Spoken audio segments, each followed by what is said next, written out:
Кырым-татарлар спорт сahasында унванлар казанмаға девам етелер. Спортчыларының бұл сене халқара мейданында. Елді еткен нәтижелері бір чоқ олды. Мисал оларақ Февзи Мамутов Алмания чемпионы олды боксчы. Артур Зиядинов Канадада ағыр чекедеке НИ боксчыларының юзіне қошылды. Тәфсилатлы жай семуқ берімізінің левхасында. Сейретмеге теклиф етеміз. Кырым-татар спортчылары үшін 2018 сенесі баяғы парлақ олды. Бойлы кібі ярышларының жедвелінде бірінші сырада Иранда кечірілген Юнан күрешінде тахти купасы. Кырым-татар Февзи Мамутов Кубадан Бареру олимпик чемпионы еле күреште ғалибе қазанды. Италиядан спортчыны еңді ве нәтижеде ярышының сайыбынен күреште ғалип шықты.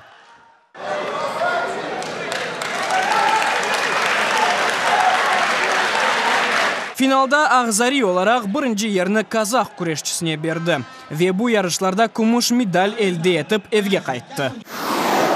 Бұның иле қырымылар өзлеріні бокс күрешінде де ғайет ейі көстерділер. Артур Зиядинов бір sıra ұрушлар кечірді ве епсінде ғалип олды. Сонки күреші аргентиналы Рикардо Рамала иле олған еді. Бұл ерде Артур нокаут етіп ғалибе қазанды. Бойлейже о ағыр чекідекі дүния боксчылар жедвелінің ilk yüzіне қошылды.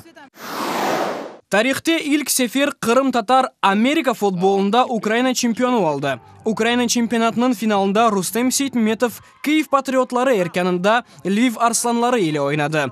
Патриотлар 6-44 есабынен еңділер. Лыжа фристайлның идманчысы Энвер Аблаев үшінде 2018 сенесі мұвафақиетлі олды.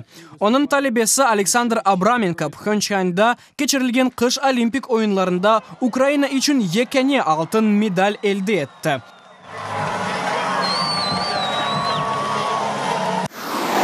Амма Кырым-татар спорты үшін бұл сененің ең парлақ вақиясы Ленур Темиров күреш дүния чемпионатында қазанған түнч медалі олды. Ондан evvel бойлы кібі еңішлер тек Рустем Казаков ве Эльдар Асанов мақтанып олай еділер. Имран Усейнов, UATV.